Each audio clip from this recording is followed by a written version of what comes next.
Hello everyone. I am Akhilesh Kumar Shrivastava from ABS Engineering College, Ghaziabad. In the series of operating system lectures, we were discussing on the paging scheme. We have seen a lot about the paging schemes, and we have seen that this paging schemes provides a kind of the mechanisms by which there is minimum fragmentation. And the fragmentation too is because of only the last page, and for n minus 1 pages there is no fragmentation because the equal size pages are getting fitted into the equal size frames. In the paging scheme, we have also seen that storage of the page table and the storage of the last page in the main memory is causing some overhead. There is a fragmentation because of the last page and the memory overhead because of storage of the page table, which with the time may be very big. So, we should always select a page size which actually minimizes this overhead. So, with the help of the derivation, we have seen that how can the optimal size page can be selected. So, in today's lecture, we will discuss about the memory protection and we will discuss about the types of the page tables. So, the outline of the lecture would be that we will first see the recap of the paging schemes studied so far, then we will see about the memory protection, and then we will have a look at the types of the page table.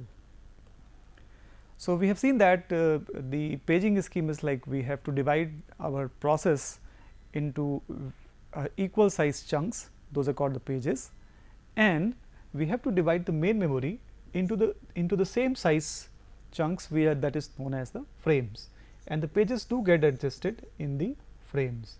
Whenever we have to convert the logical address issued by the CPU to the physical address, there is a table known as page table that will help us in doing this. This is the paging hardware with the help of the page table that will be converting the logical address to the physical address. The MMU is responsible for the same, the memory management unit. CPU issues the logical address, and this logical address is divided into the two parts. One is the page number and the other one is the offset. Offset is actually the length of the paper, and let us say the length of the paper or the size of the paper is 16, then there will be 4-digit address. So, a 4-digit address will be identifying one of the 16 pages. So, the offset remains the same for the physical address, and for every page number there is a frame number stored there in the page table. So, every page will be stored in the main memory.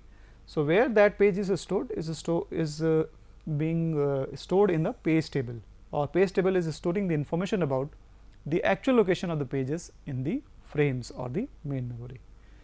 So, from the page table we are getting the frame number. A combination of the frame number and the offset forms the physical address, and you can read your instruction from here and give it to the CPU for the execution.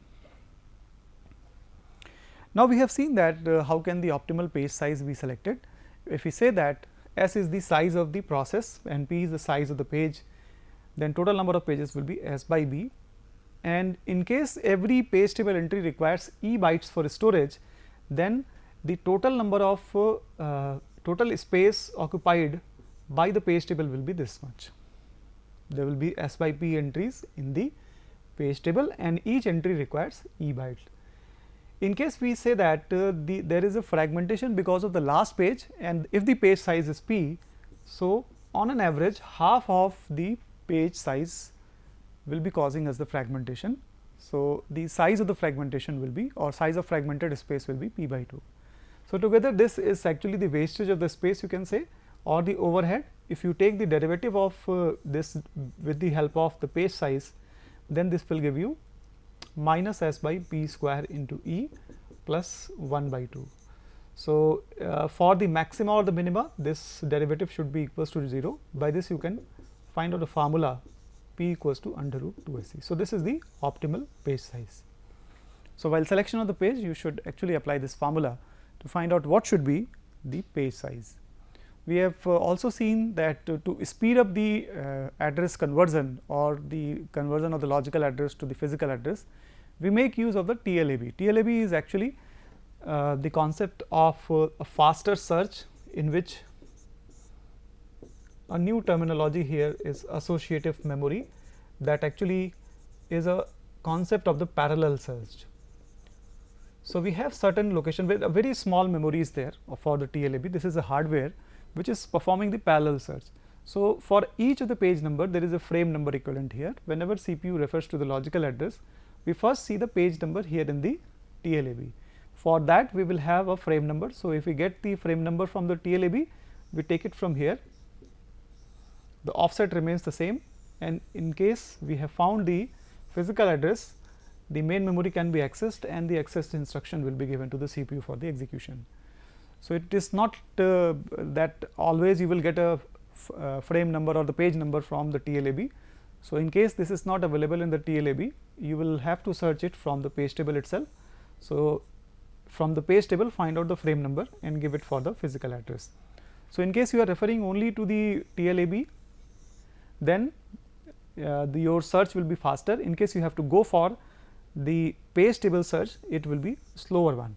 So, there will be two memory references in case you have to refer to the page table and your instruction in the main memory, and there will be one memory reference for accessing the page and another memory reference for referring to the TLAB, which is a very faster one as compared to the main memory. So, single memory reference in one case and the two memory references in the other case. Now, this is the effective memory access time. Here it is said that if h is referring to the fraction that how much time one page is found in the TLAB. So, h is actually hit ratio, you can say, and it is in between 0 to 1.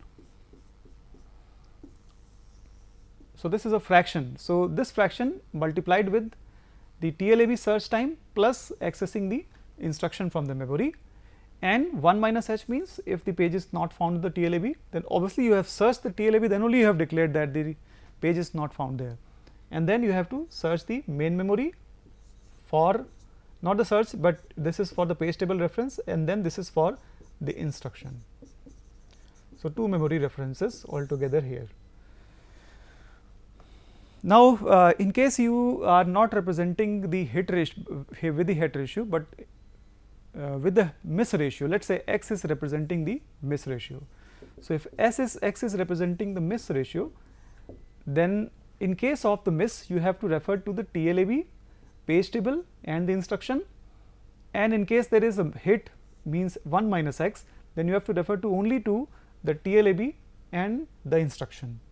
So, if you expand this, you find this formula.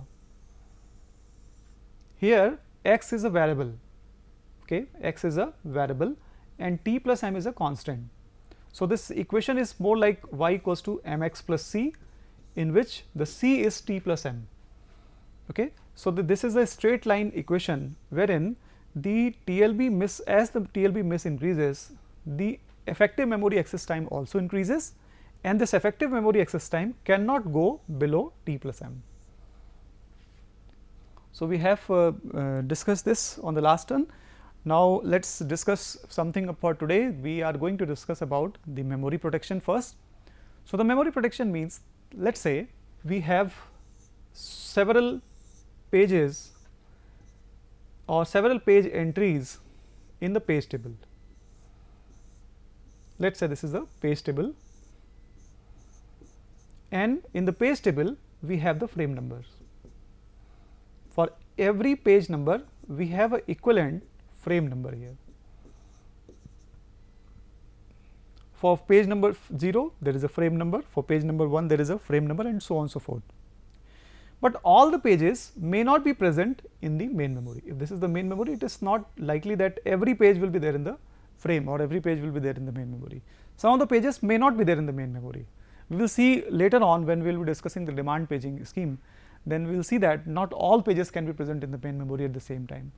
So, there will be some of the pages which will be not present in the main memory. Let us say page number 0 is present, 1 is present, 2 is not present, 3 is not present, 4 is not present, 5 is present, 6 is present, 7 is not present, 8 is present, and 9 is not present. So, we are actually representing a valid and the invalid bit concept. In case the page is present in the main memory, we will refer it by V, it means the valid bit, you can say that it is 1. if it is not there, if the page is not there in the main memory, there will be no equivalent frame number and the valid invalid bit will be 0. Fine. So, we are actually storing this information just for the protection, that we should not go to that location in the memory where there is no page. Okay. So, for protection of the main memory, we are using the concept of the valid and the invalid bits. So, this is how it is represented. There is a process which has 6 pages numbered from 0 to 5. Okay. Then we are representing a page table. Actually this is not the number of pages, there may be many more pages, but out of this we are just referring to these pages only at the moment. Now, we are maintaining a page table. The page table is storing the information about the frame number. So, page number 0 is present in frame number 2, so it is a valid entry. So, valid invalid bit will be set to 1. Similarly, page number 1 is present in frame number 3, so there will be valid. Page number 2 is present in frame number 4, so a valid bit. Similarly, page number 3 is present in frame number 7, so a valid bit. Page number 6 is not present, so there is an invalid bit set. Page number 7 is also not there, so invalid bit is set here. So, valid and invalid is just providing us the protection information. Now, along with the valid and the invalid bit, several other informations can also be stored in the page table. For example, if this is the page table, so usually what we consider that it stores only the frame number. From the previous slide, we have seen that it may be storing the valid and the invalid bits also, but it may store some other informations as well. So, frame number is obviously there, but along with that some more information can be there, and all those informations are stored in the form of the bits. Fine. For example, caching disabled bit, it means we are not allowing the caching to take place. Reference bits, it means that whether my page has been referenced recently or not. Modified bit means whether my page has been modified or not. Similarly, the protection information, meaning that are we going to allow this page to be read only or for writing also. So, the protection bit. Similarly, present absent bit, valid invalid bit we already have discussed, and a frame number obviously will be there. So, there will be several information stored in the page table. Now, let us discuss this with the help of a numerical. So, in a virtual memory system, size of virtual memory address is 32 bit. So, my logical address or the virtual address is of 32 bits, out of which there will be one part for the page number and the other one will be for the offset. Size of physical address is 30 bits. So, the physical address will contain two parts, frame number and the offset, and this entirely is of 30 bits. If you just want to extract the information about what is the process size and what is the main memory size, so the process size will be 2 raised to the power 32, it means 4 GB, and the main memory size will be 2 raised to the power 30, means 1 gigabyte. Now, the main memory is byte addressable. Which of the following is maximum number of bits that can be used for storing protection and other information in each page table entry?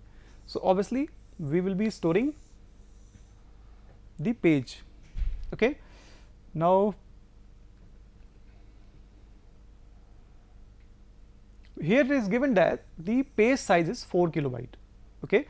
If the page size is 4 kilobyte, and we can represent it like 2 raised to the power 12 bytes, then the offset bit will be 12. So, here we have 12, the offset bit is 12. It means page table entry here will be 18. Okay, page table here will the frame number entry will be 18, because 18 plus 20 is equals to 30. So, 18 bit is used for storing the information of the frame number in the page table, but there will be other informations as well. Okay, other informations as well. So, here we are considering that the page table entry or each page table entry. Okay, so size of each page table entry is 32 bit. Okay, size of each page table entry is 32 bits. So, out of the 32 bits, 18 bits are for frame number, Obviously, the rest of the bits will be for these informations that we have discussed here. So, 18 plus 14 makes it 32. So, 14 is the correct answer. So, 18 bits are used for the frame number. We have derived it from the physical address. 32 bit is required for storage of each of the entry. So, obviously, 14 bits will be for valid, invalid, modified, and all those bits. Now, let us take a look at the page tables, and we have the various types of the page table. Just to understand this, that why do we require different kind of the page table.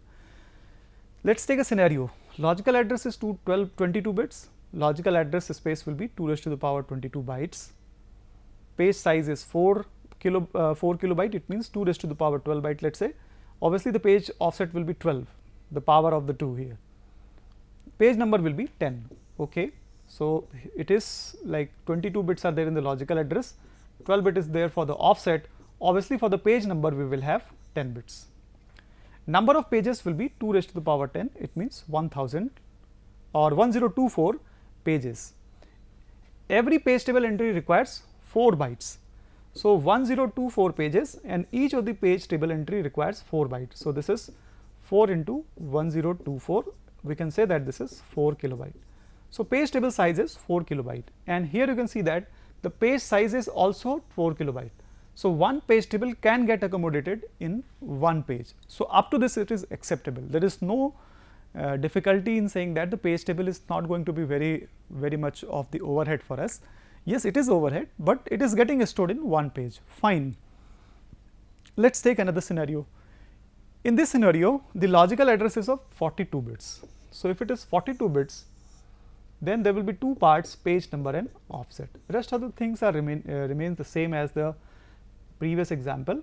Here we have 12 bits stored for the offset. The total number of entry in the page table will be 30. It means there will be 2 raised to the power 30 pages.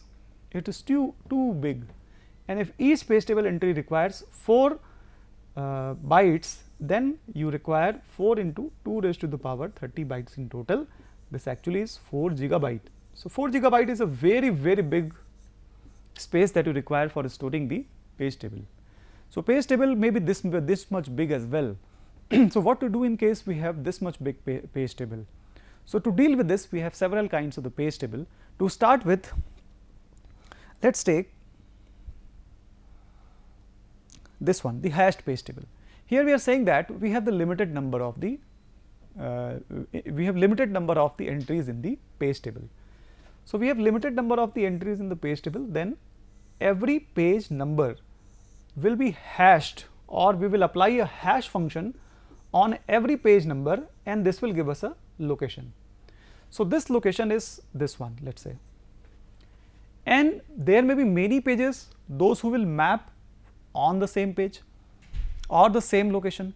So, what we are doing, we are maintaining a linked list. Okay. So, we are maintaining a linked list here. So, what is Q? Q is the page number, S is the frame number, and then the address of the next node in the linked list, we are maintaining it with the chaining method.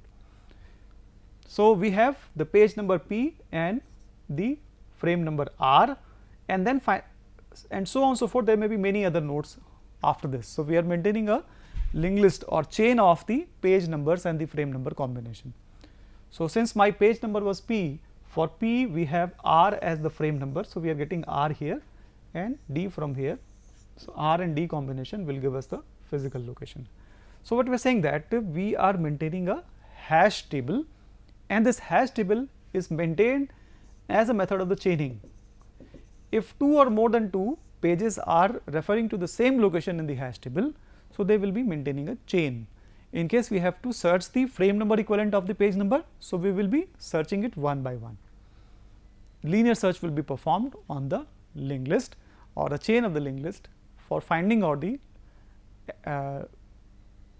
corresponding frame number. Now, another method is the inverted page table. In case we are saying that we have a very big page table. So, if we have very big page table, most of the time that big table will be crossing the limit of the physical memory. So, we should think of that is only for one process. There may be similar page table for the other process as well, similar page table for the other process as well. So, there will be so many page tables, or it means if you have 100 process running in the system, then there will be 100 page tables. So, we will have to deal with all those 100 page tables. But in actual, what will happen? In actual, we need to maintain the record only for the frame numbers, means as many frame numbers we have. Let's say हमारे main memory में 1000 frames हैं. अगर 1000 frames हैं तो obvious सी बात है कि 1000 frames केवल 1000 pages को ही accommodate कर पाएंगे. So why not store the information just in the reverse? For example, which page number is there in which frame number? So we are maintaining a page table, or we can maintain a page table that stores the information for each of the frame. So frame number 0, frame number 1, frame number 2, frame number 3, and so on and so forth. So which page is gone there in which frame? Okay. So let's say page number P of some, let's say process Pi is going in the frame number 0. Similarly, process J का let's say Q number जो page है वो 1 number frame में जा रहा है. So we are storing the information with respect to the frame number. So the size of the page table will be same as that of the number of the frames, okay, or the number of entry in the page table will be same as the number of the frames. Now what information we are storing? We are storing the information about the page number and the process ID as well. So since we are storing the page number and the process ID, for every reference to the page, we will have to search this table linearly. Why so? Let us say there is a page number 0. So page number 0 of process number P7. So first is the thing, either we should search for P0 or we should search for P7. Let us say we are searching the P7. So once we have found P7, then we should look at the entry P0, or vice versa also. Let us look at the P0 first. So we will have to search the page number P0. There may be many processes which are having P0 page. Okay. So then next we will have to search for the P7, means the process number. This is the process number. So first is the page number and the other one is the process number. So either we can start with the page number then the process number, or we can go for the process number and then the page number. So this is the linear search. The linear search method is being adopted here. So this is very costly in terms of the time. Lot of time is getting involved here. So one more method could be there, that is of hierarchical page table. Fine. This will be something like this. The hierarchical page table will do what the hierarchical page table will do, that will refer to one of the page table, and then that page table will be referring to the other page table. So hierarchical page table may be 2-level page table. For example, let us take it with the help of the numerical. The logical address is 32 bits. 1K page is the page size. So offset will be 10, 2 raised to the power 10. Fine. So this is divided into 22 and 10 bits, means this will be 22 bits and this will be 10 bits. Okay. What we want, that every page table should get accommodated in one page maximum, not more than one page.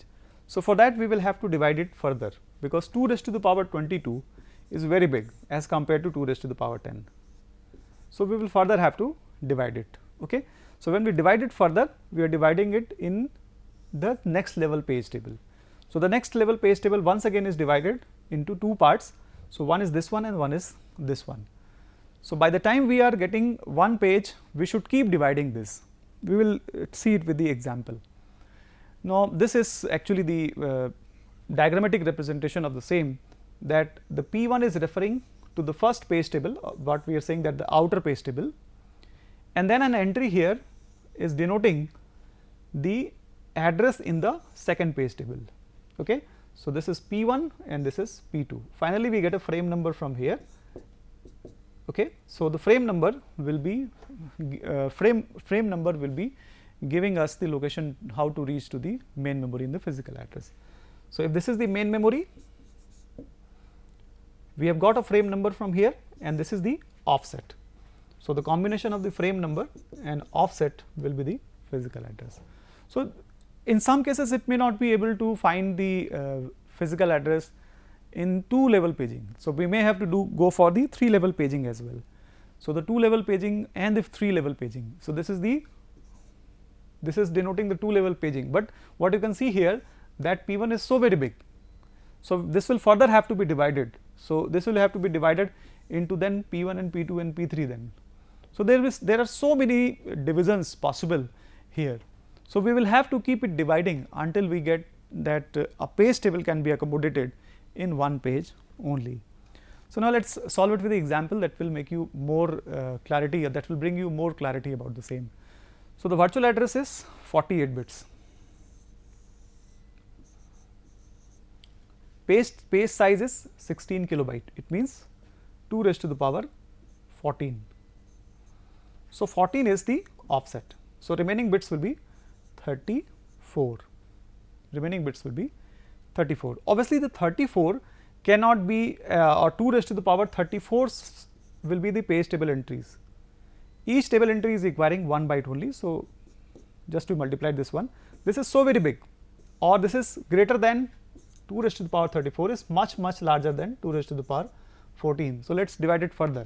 So, 2 raised to the power 34 divided by 2 raised to the power 14. Okay. So, how many entries will be there? There will be 2 raised to the power 20. So, 20 entries here we once again get 2 raised to the power 20 as the size of the next page table, okay, size of the next page table. So, that is also very big.